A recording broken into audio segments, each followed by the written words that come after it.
Jaya Jaya Gora Chande Aradhika Shobha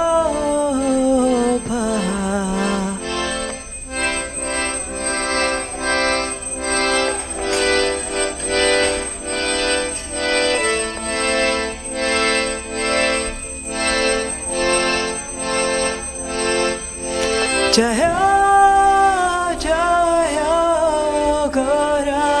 Chande Aradhika Shobha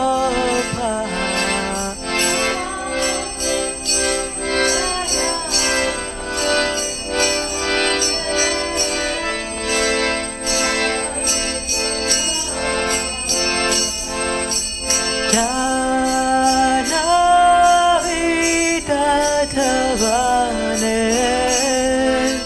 Jagamana Lopa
Jaya Mukunda Basu Kushi Adhikaya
Chandrajini Varana Ujjvala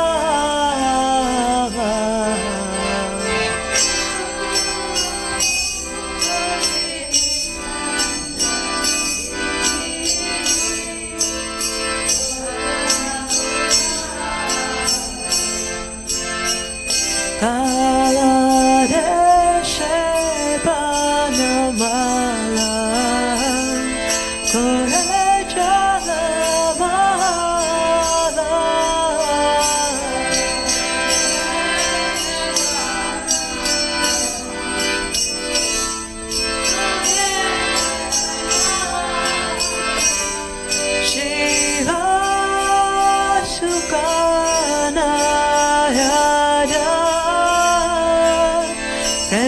Gada gada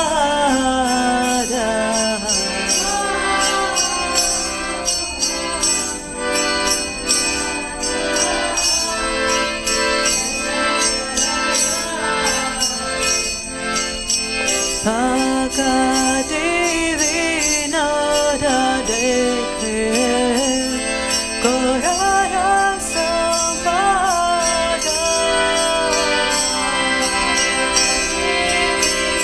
Manor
Krishna Prasthaya Bhutale Srimate Bhaktivedanta Swaminiti Namine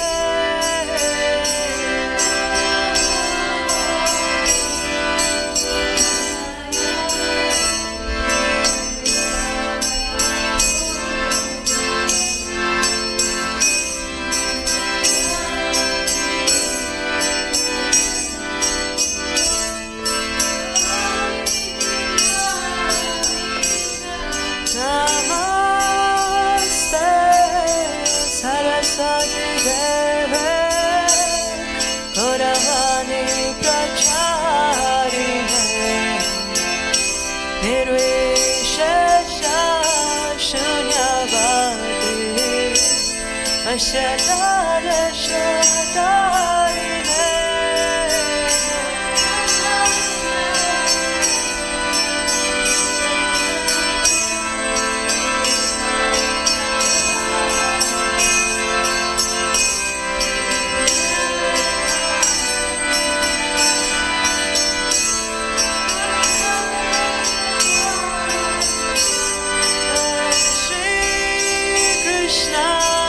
Chaitanya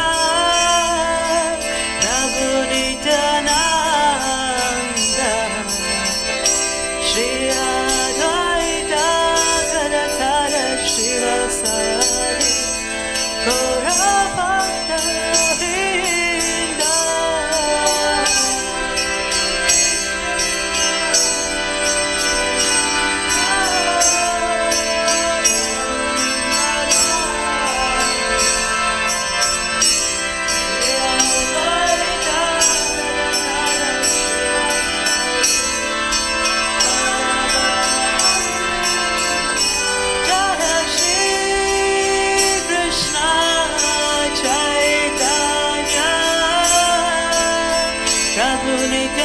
Nityananda Shri Advaita Gadadhara Srivasadi Gaura Bhakta Vrinda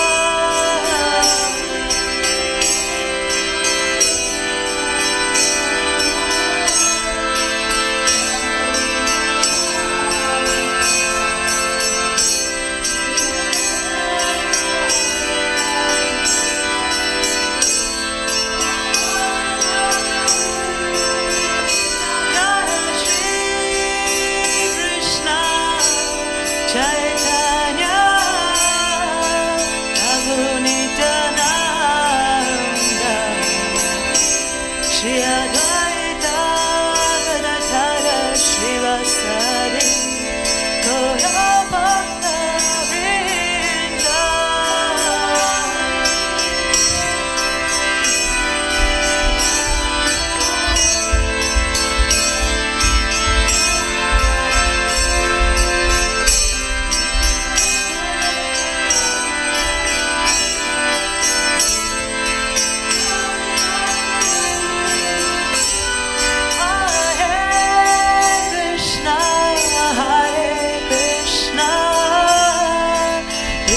Krishna Hare Hare Hare Rama Hare Rama Rama Rama Hare Hare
Hare Krishna,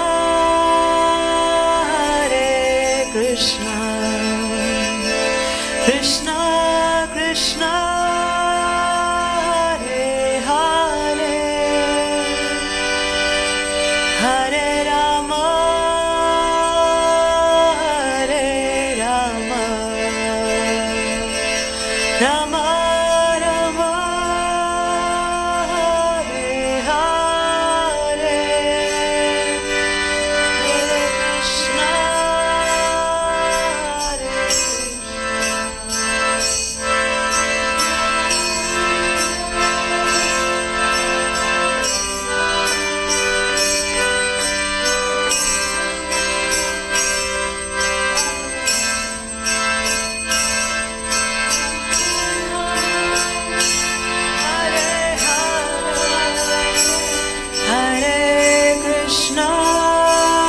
Hare Hare Krishna, Krishna Krishna, Hare Hare, Hare Rama, Hare Rama,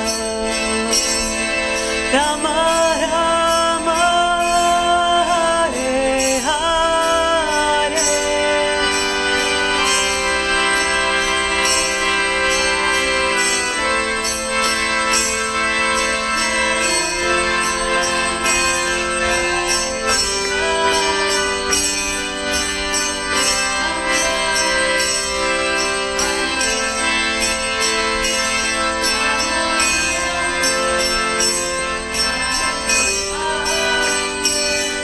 Hare Krishna, Krishna Krishna, Hare Hare, Hare Rama, Hare Rama, Rama Rama, Hare Hare.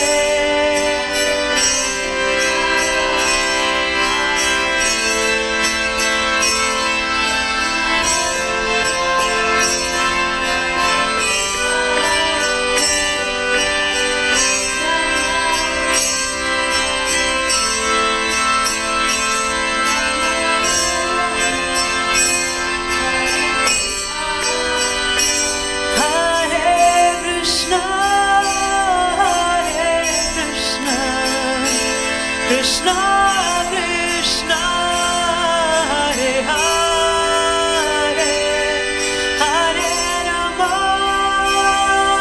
Hare Rama, Rama Rama, Hare Hare.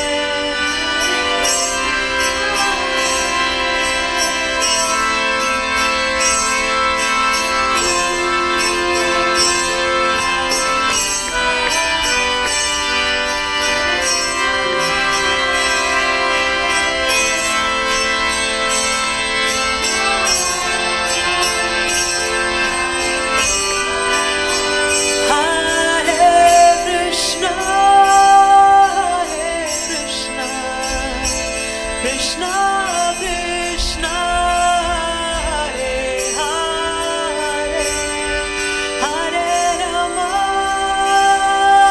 Hare Rama, Rama Rama, Hare Hare.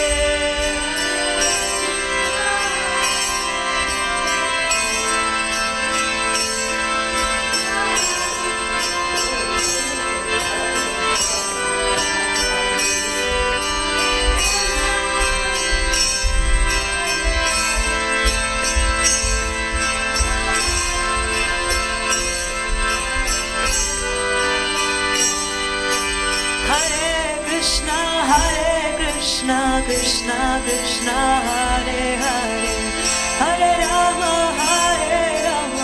Rama Rama, Hare Hare.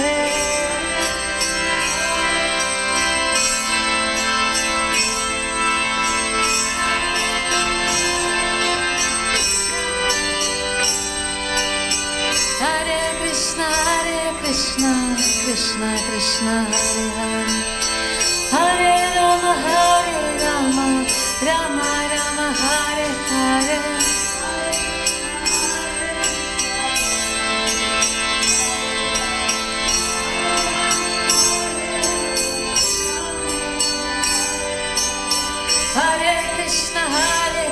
Krishna, Krishna Krishna, Hare Hare, Hare Rama, Hare Rama, Rama Rama, Hare Hare.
Ashtatarshad Shishimad, His Divine Grace A.C. Bhaktivedanta Swami Srila Prabhupada Ki, Jayam Vishnupad Paramahamsa Parivrajacharya Ashtatarshad Shishimad, His Divine Grace Bhaktivedanta Saraswati Goswami Prabhupada Ki, Ananta Koti Vaishnava Vrinda Ki, Namacharya Srila Haridas Thakur Ki, Prem se kaho Shri Krishna Chaitanya Prabhu Nityananda Shri Advaita Gadadhara Shivasati Gaura Bhakta Vrinda Ki, Jai Shri Radha Krishna Gopa Gopinath Shyama Kunda Radha Kunda Giri Govardhan Ki, Vrindavan Dham Ki, Mayapur Dham Ki, Jagannath Kshetra Dham Ki, Ganga Mai Ki, Yamuna Mai Ki, Tulsi Maharani Ki, Harinam Sankirtan Yaga Ki, Samaveda Bhaktivedanta Ki.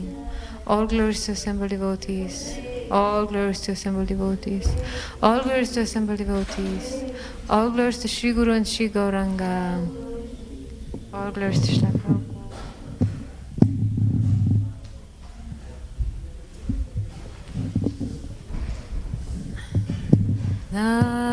Namaste Narasimhaya.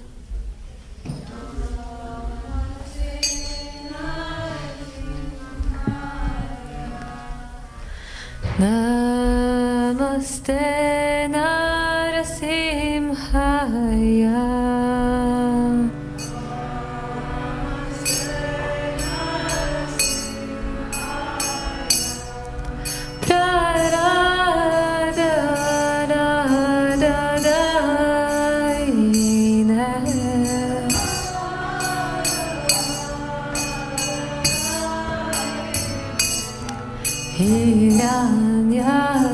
Hiranyakashi Purvakshaha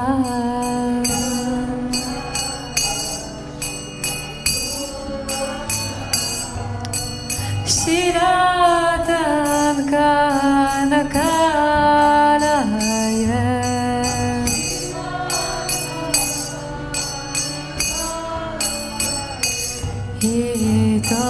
Hitonashimgo Aratonashimgo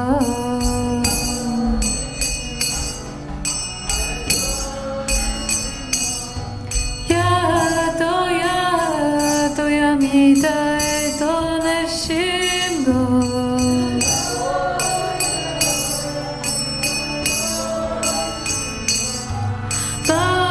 Bahirnashimgo Hridayanashimgo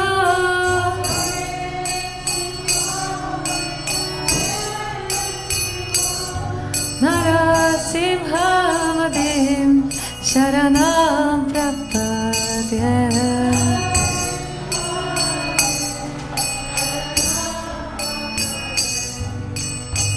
Tavakara Kamaravare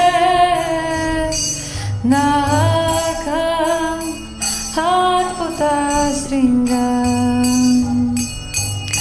Dalita Hiranyakasipu Tanuvingam Keshavadrita Narahari Rupa Jai Jagadisha Hare Jai Jagadisha Hare Jai Jagadisha Hare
Jaya Prabhupada, Prabhupada, Prabhupada, Sri Ram Prabhupada.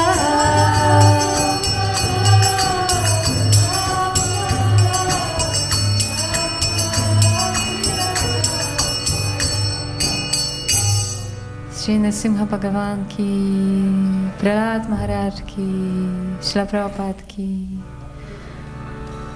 Hari Hari Bol.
Jaya Radha Madhava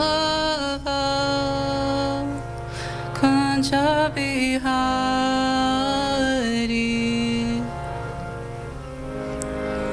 Madhava Kunja Bihari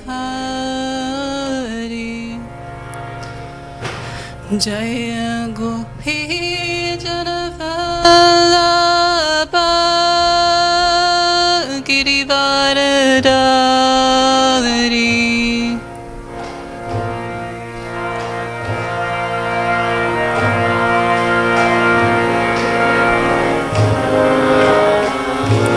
Jaya Gopi Janavallabha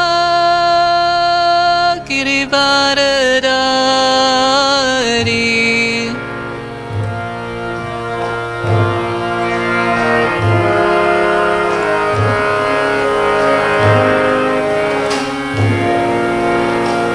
Yashodanandana Brajjanara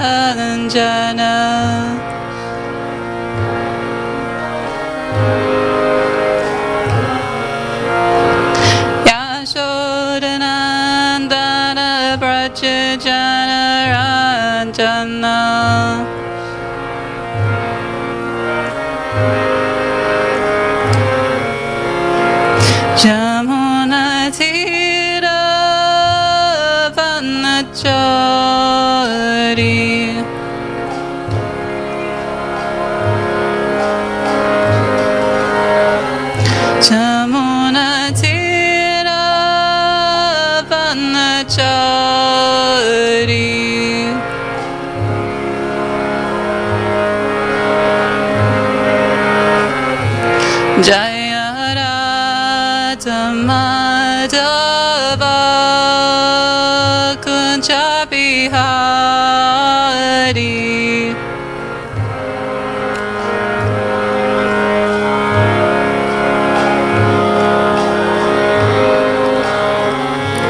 Jaya Gopi Janavalabha Girivardhari.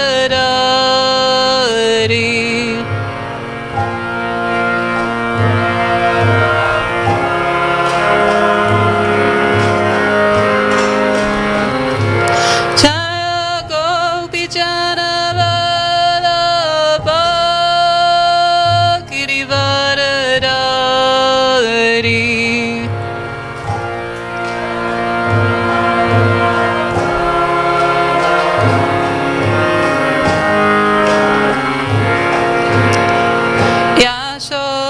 Yashodanandana Brajajana Ranjana.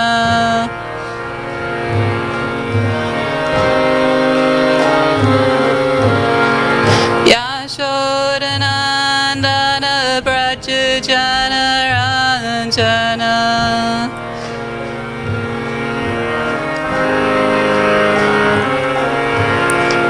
Yamuna Tira Vanachari.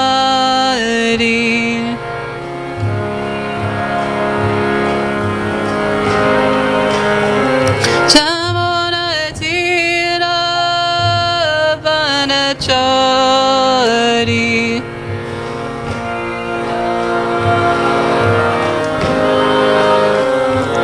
Hare Krishna, Hare Krishna,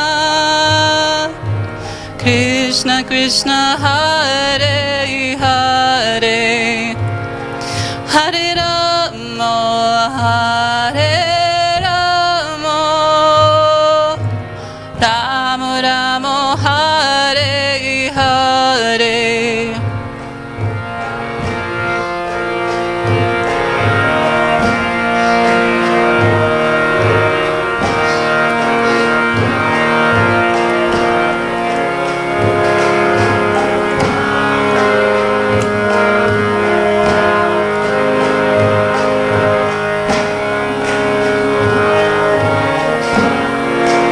Hare Krishna, Hare Krishna, Krishna Krishna, Hare Hare, Hare Rama, Hare Rama, Rama Rama, Hare Hare.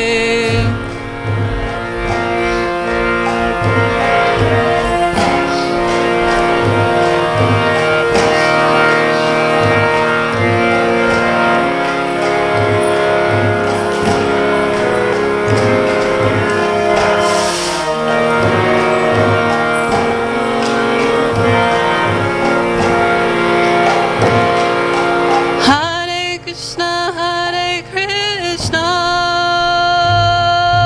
Krishna Krishna, Hare Hare,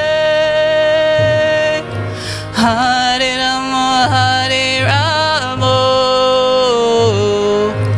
Rama Rama, Hare Hare.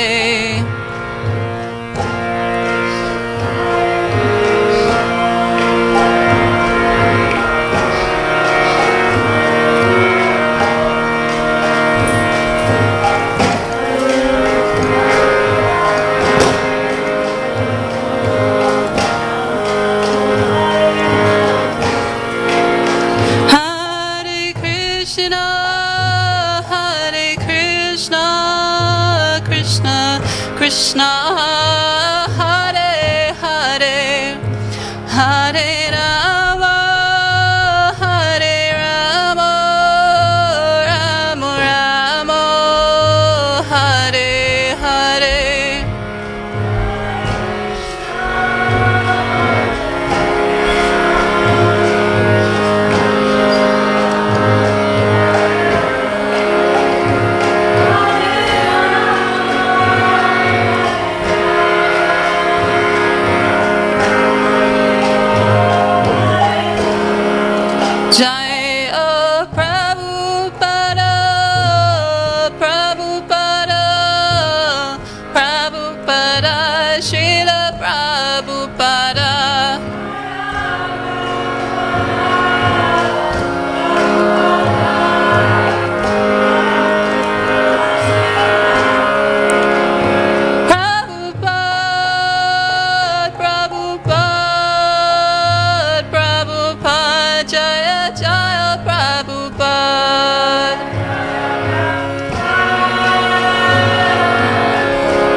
Prabhupada ki jai.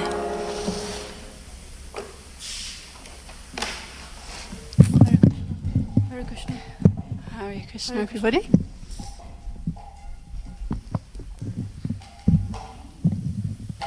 This microphone. So, today, this evening, we're reading from Srimad Bhagavad Gita, chapter 5, text 17. Okay. Om Namo Bhagavate Vasudevaya. Om Namo Bhagavate Vasudevaya.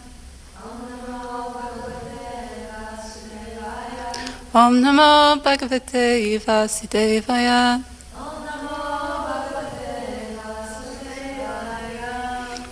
Okay, so as I said, 5:17. So if you have it with you, I don't know, there's some Bhagavad Gitas here or on your phone.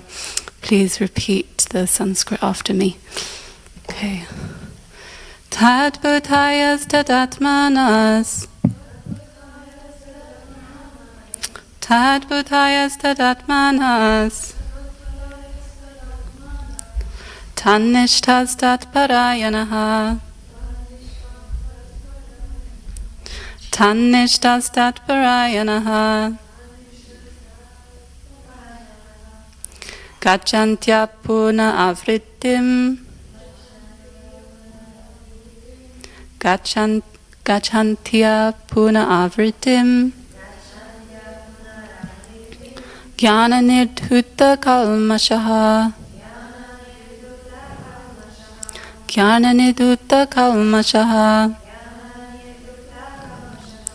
Tad Buddhayas Tadatmanas. Tannishtas Tatparayanaha. Gacchantya Puna Avrittim. Jnana Nidhuta Kalmashaha.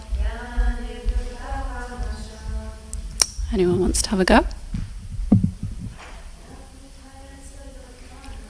Tat Buddhayas Tadatmanas. Tad Nishtas Tatparayanaha. Gacchantya Puna Avrittim. Jnana Nidhuta Kalmashaha. Anyone else? It's a definite no from Asha.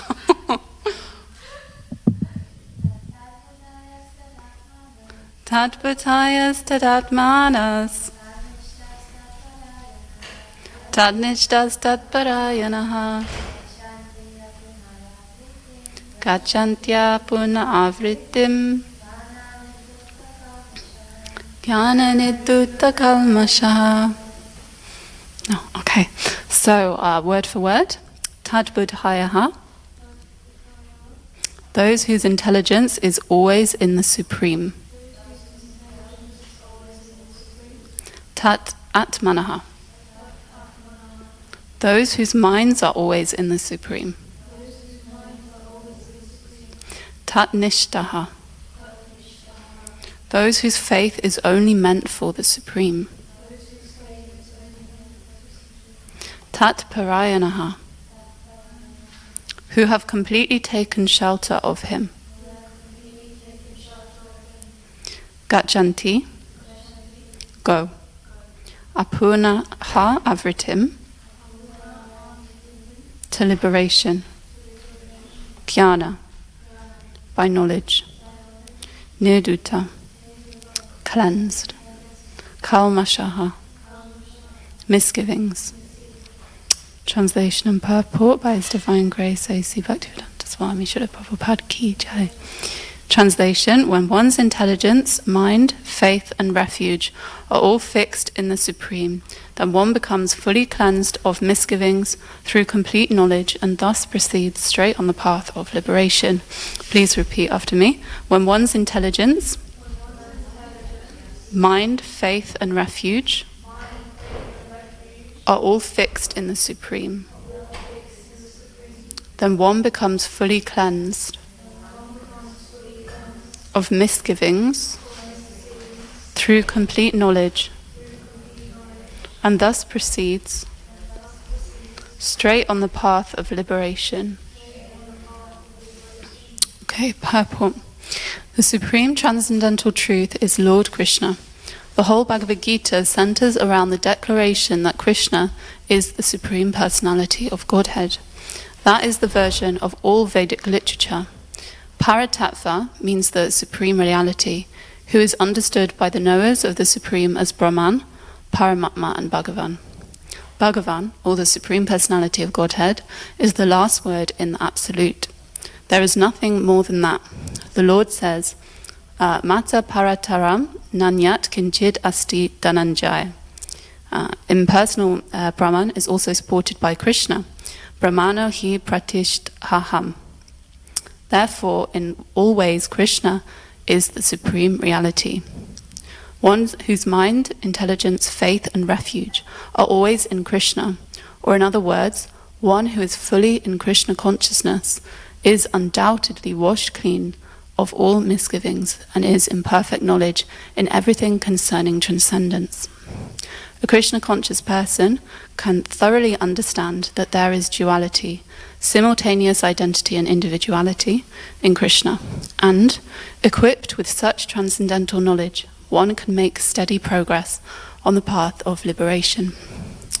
Om Jnana Timirandasya Jnananjana Shalakaya Chakshuron Militam Yena Tasmai Shri Gurave Namaha Shri Chaitanya Manobishtam Stapitam Yena Bhutale Svayam Rupa Gadamayam Dadati Svapadantikam Vandeham Shri Guru Shri Yuta Padakamalam Shri Gurun Vaishnavamscha Shri Rupam Sakrajatam Sahagana Raghunatan Vitam Tam Sajivam Sadvaitam Savadutam Parijana Sahitam Krishna Chaitanya Devam Shri Radha Krishna Padan Sahagana Lalita Shri Vishakhan Vitamscha Hey Krishna Karuna Sindhu Dinabandho Jagatpate Gopesha Gopika Kanta Radha Kanta Namostate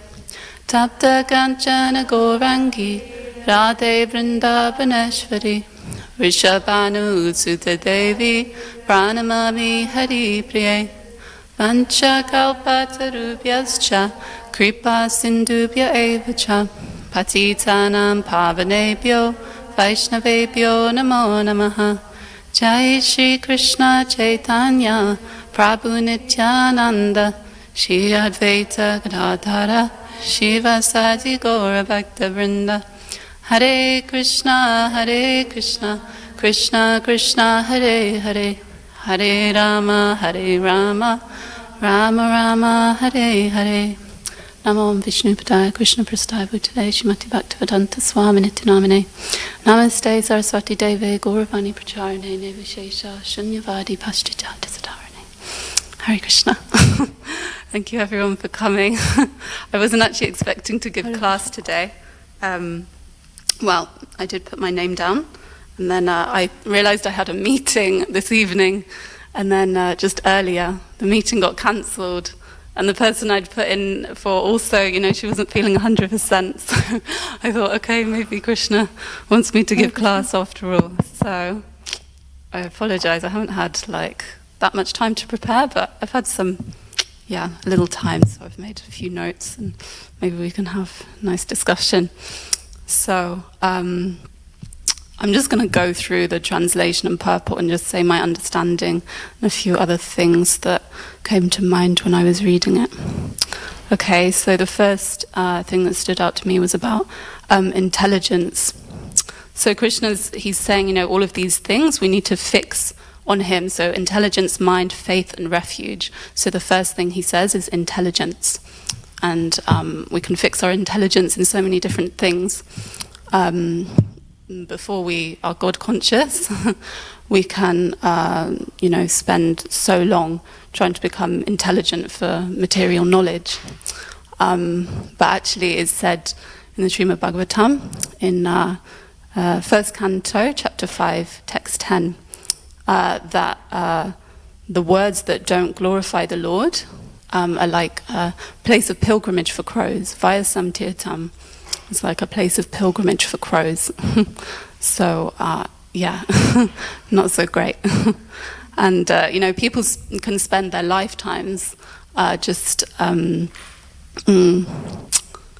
searching for meaning from mundane literature. I studied English at university, so I know there's, people, they spend their whole lives just trying to dig out meaning from this mundane literature, which has no ultimate meaning,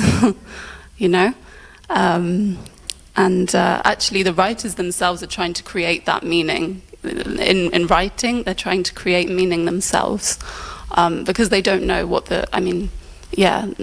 usually they don't know what the ultimate meaning is, and they don't know that this meaning we have, this literature, is all that we need. Actually, we don't need any kind of mundane literature.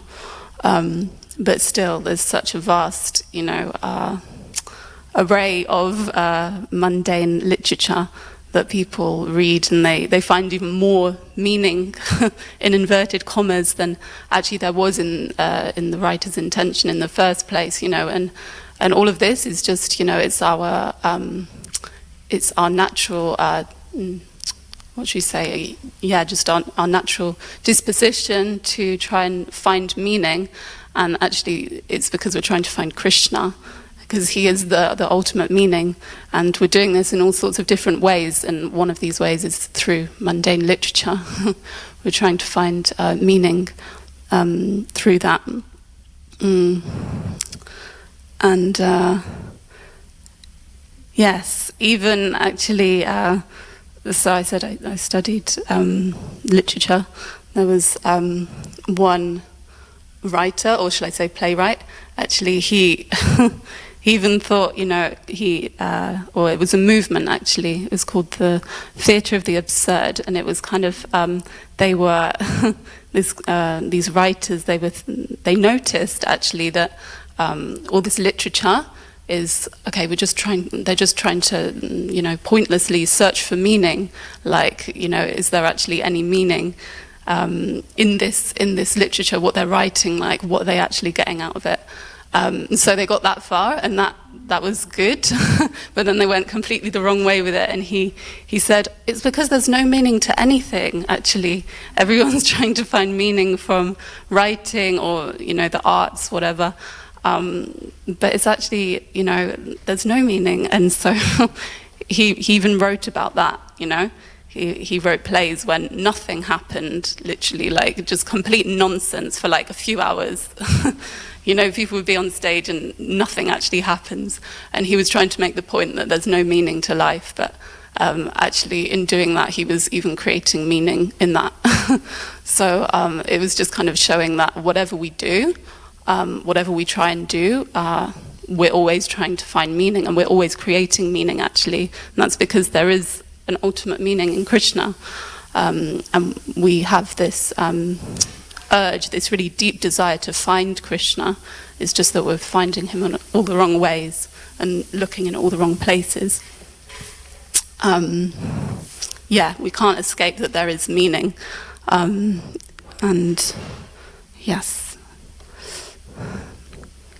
And then this Bhagavatam verse that I just said, so the next verse actually says that the words that glorify the Lord can bring about a revolution in the impious lives of the world's misdirected civilization.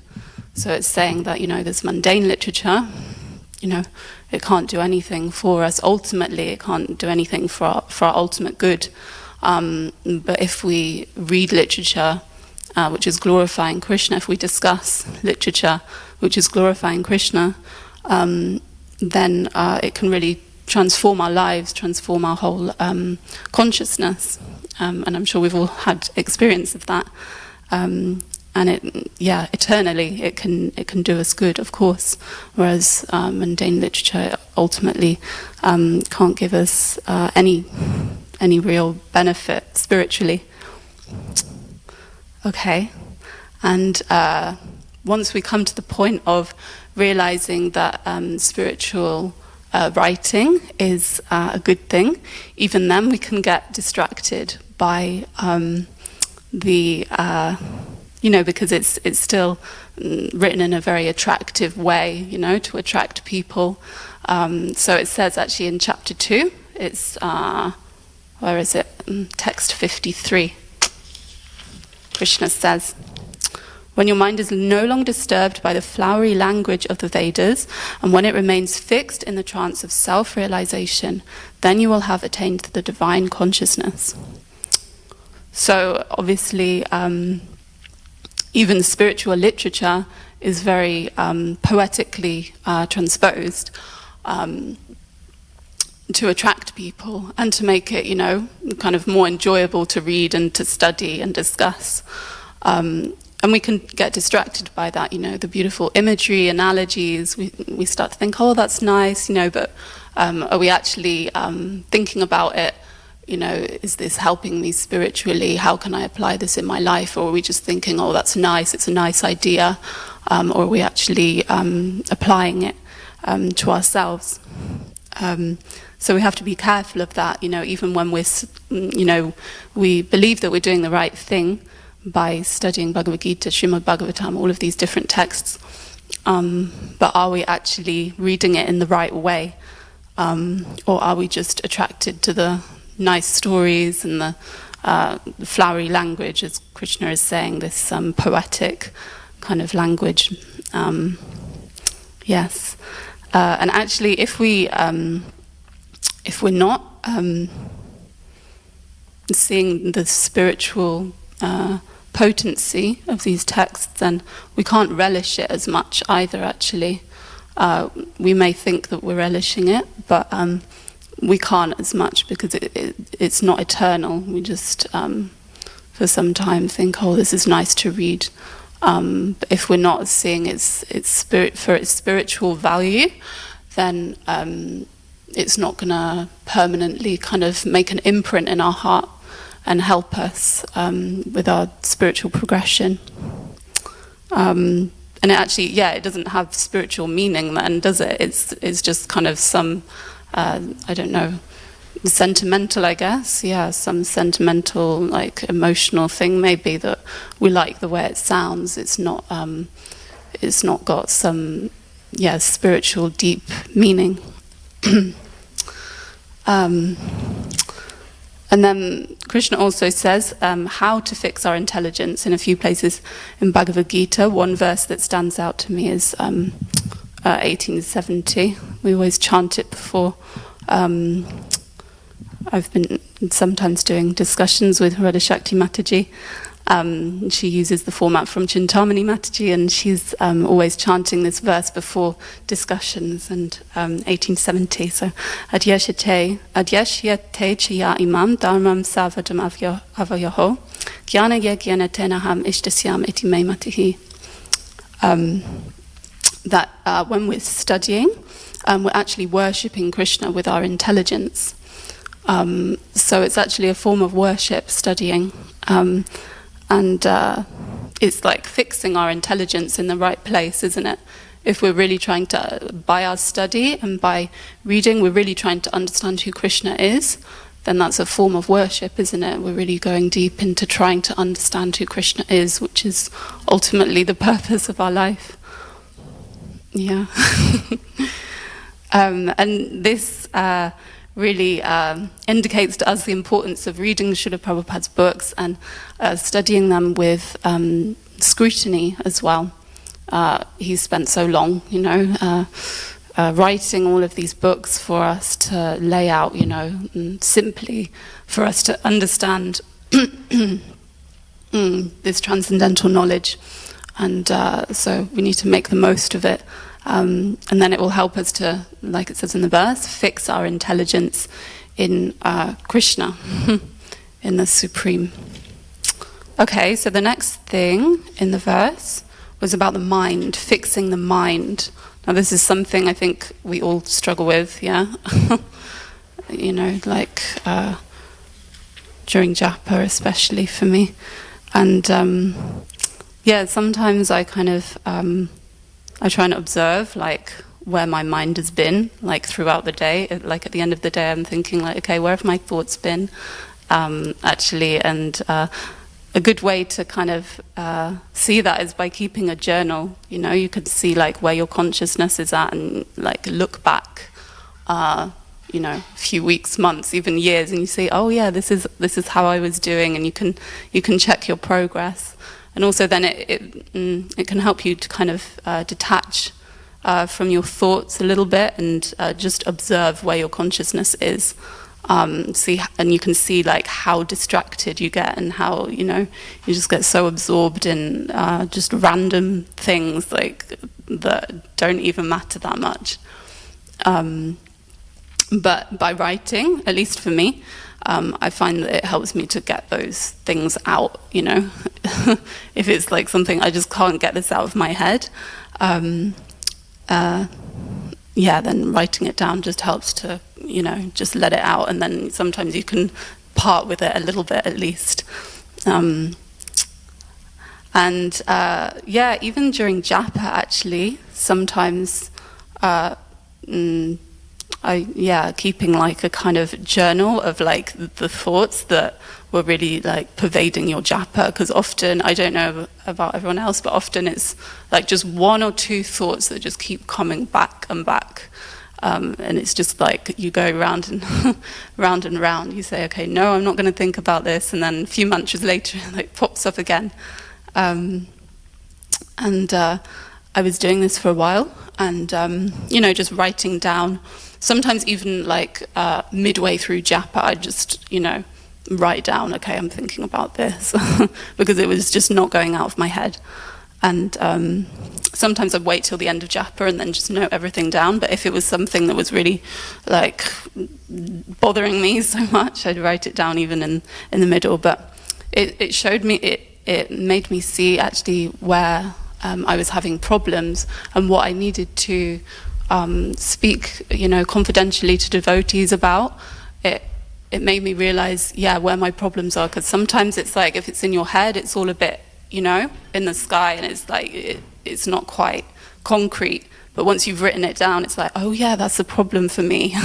And you realize, yeah, really where, again, yeah, where your consciousness is at, and what are the things that are really obstacles for you, and yeah, the things that are really maybe holding you back, or the things that you just can't get out of your head. And then by speaking to devotees, you can release some of that, those things that are bothering you. And in that way, yeah, we can become more fixed in our mind. And then the next thing Krishna is saying is about faith and refuge. So how to fix our faith and refuge in the Supreme. So yeah, this word refuge actually, does anyone want to say in their own words or explain what they understand by the word refuge? Shelter, yeah. Shelter. Shelter, thank you. And in relation to Krishna? Taking shelter of Krishna. Yeah. Good one. Surrender, that's nice. Yeah, thank you, Asha. Fully surrender. And to Surrender, Krishna. shelter.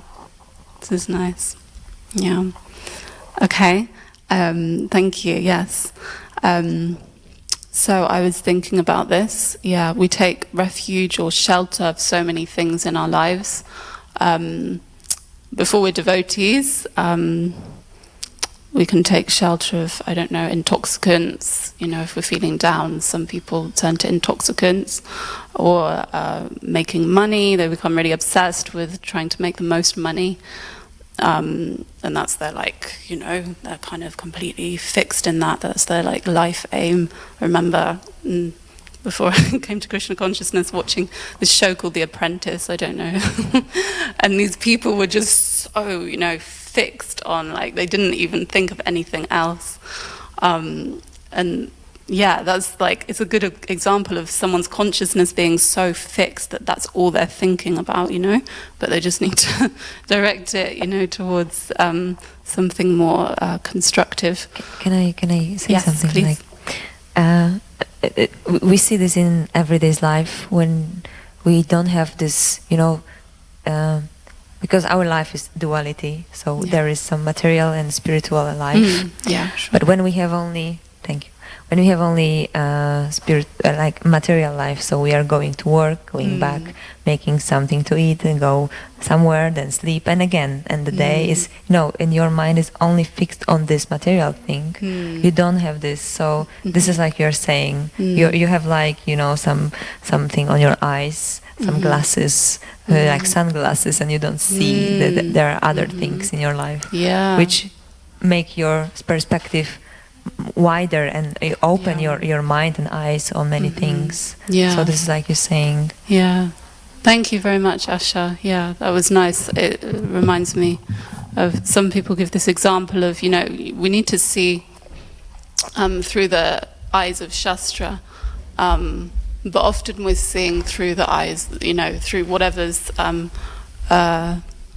more predominant in our consciousness. Like, some people have a lot of anger, and so they see everything through those, that vision, and it's like wearing tinted glasses. Some, like, if you wear glasses that are tinted green or something, you see everything green, and in the same way we see everything through our own impressions, through our life impressions, and from past lives even, our experiences.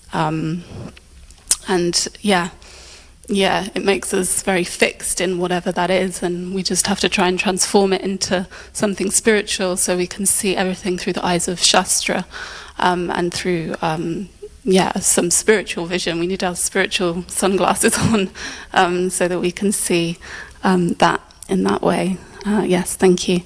I thought of some other examples, like studying. Like I was saying before, some people spend their whole life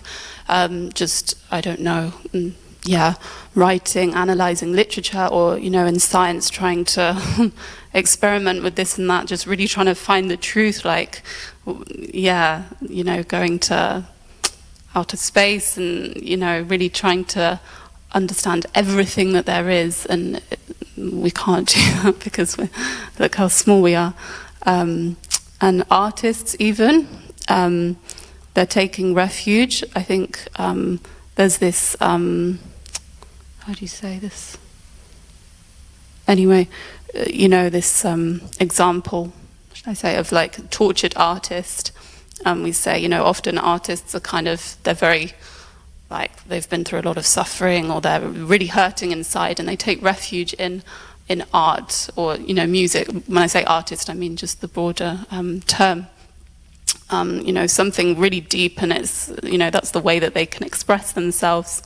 And that's where they're finding meaning, is through the art, because there's so much suffering.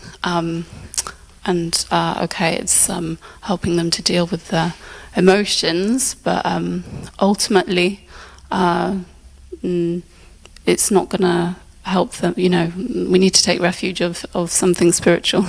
As I said before, it's not going to give them full shelter. It's not going to really help them ultimately.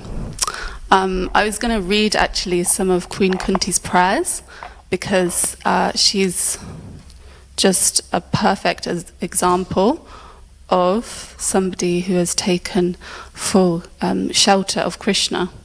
So I'm just going to read the translations. So this is from, Canto 1, Chapter 8, from text 23.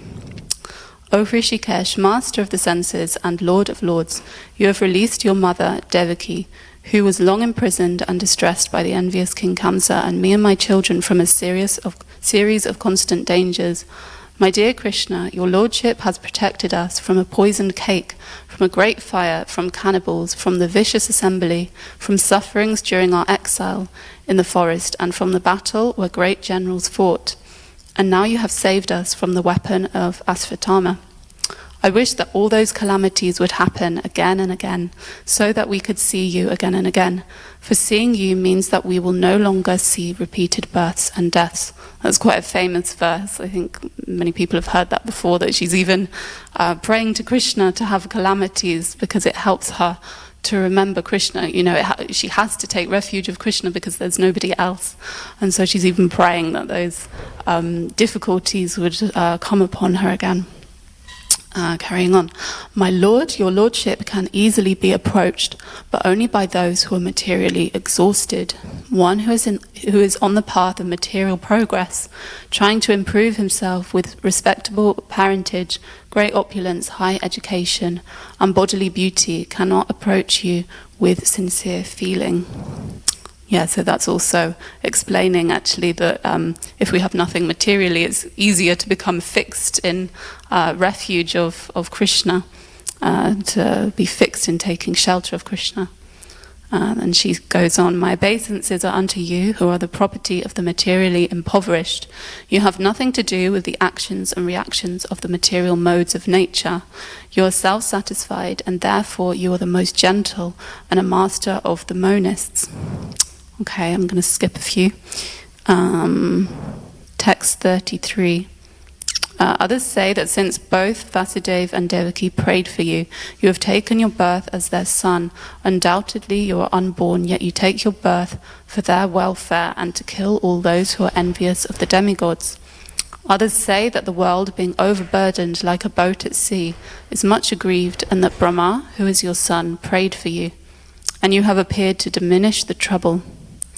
And yet others say that you appeared for the sake of rejuvenating the devotional service of hearing, remembering, worshipping, and so on, in order that the conditioned souls suffering from material pangs might take advantage and gain liberation. O Krishna, those who continuously hear, chant, and repeat your transcendental activities, or take pleasure in others doing so, certainly see your lotus feet, which alone can stop the repetition of birth and death. So yeah, in all of these verses, Kunti Devi is explaining that if we take shelter of Krishna, and then in this verse that I just read about hearing and chanting particularly, then we will see Krishna actually. See your lotus feet, she says, so we will be able to see Krishna's feet if we're taking refuge of him. Okay, O my Lord, you have executed all duties yourself. Are you leaving us today, though we are completely dependent on your mercy and have no one else to protect us, now when all kings are at enmity with us?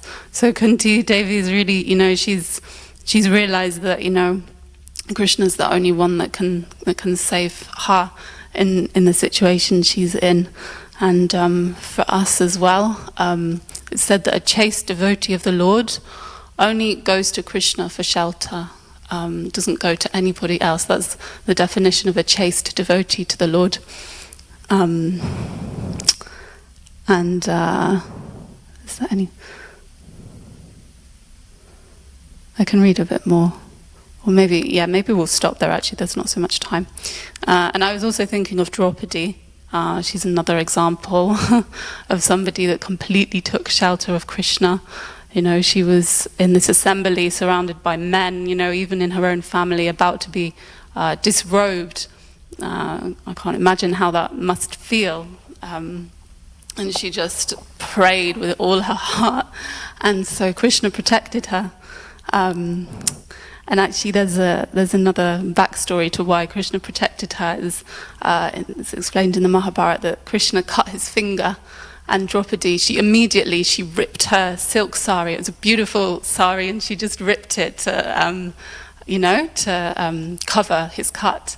And so her mind was just completely fixed on, how do I serve Krishna? Like we're talking about how we should be fixed. And then Krishna repaid her. He said at the time, I will repay you, what was it? Endlessly or something. And then he did, of course, with this sari that didn't end. He didn't fail her. And Krishna is a tutor to his devotees. Okay, so now we've explained about the intelligence, mind, faith, and refuge, how they can be fixed in Krishna. And then what happens is saying that we become cleansed of all misgivings. So this means that we become actually perfect. Spiritually, we become perfect. Cleansed of all misgivings, it means we don't have any fault. Even if we still have some material fault, you know, we can see so many elevated devotees maybe have some disability or, you know, whatever. But spiritually they are perfect. You know, even some people comment that, like, Prabhupada in lectures, sometimes he would say one half of one sloka and then he'd mix it up with another. But even that is not, you know, there's just something like in the mind, you know, just forgetfulness is still like, the person is still perfect spiritually if they have knowledge of Krishna and they're situated perfectly in devotional service. And even if a devotee falls down, actually, said in Srimad Bhagavatam 1.5.17, Tyaktva svadamam charanam bhujam hare, bhajan apakvo tapatet tato yati yatrak vabhadran abud amushyakim, kovata apto bhajatam svadamataha. That even if a devotee, so if he's fully given himself to Krishna, he's just completely left his material occupations, he's fully given himself to the service of Krishna. If he falls down in an immature stage, he doesn't have any danger of being unsuccessful, actually, because he's given himself to Krishna. But if somebody's engaged in material occupations, he doesn't gain anything. So yeah, we can see that once we are fixed in Krishna consciousness, then the person becomes spiritually pure and perfect, and they can make progress on this path. And then now to the purport. So Prabhupada's saying the supreme transcendental truth is Lord Krishna. Again, as I mentioned before, we find truth in so many different things. Science, many people believe that, you know, science is the way, and I'm just, you know, these are, they're the only people that can tell us the facts, like religion, something sentimental. And we also find truth in art, literature, whatever, you know, everyone's trying to find truth. But all of these things, all of these material things that we find truth in are not conclusive. They just go on and on and on. You know, there's always some new scientific theory, there's always some new philosophy or technique or perspective in the arts. There's always some new political system, like we're always trying to, there's always something new, but with spiritual knowledge, this is conclusive, this is the ultimate, actually. And then Prabhupada is saying that the whole Bhagavad Gita centers around the declaration that Krishna is the Supreme Personality of Godhead. So we have like a whole book, and Krishna is just trying to say one thing, that I am God, and you need to try and get to me. But he's finding so many different ways to try and explain it to us.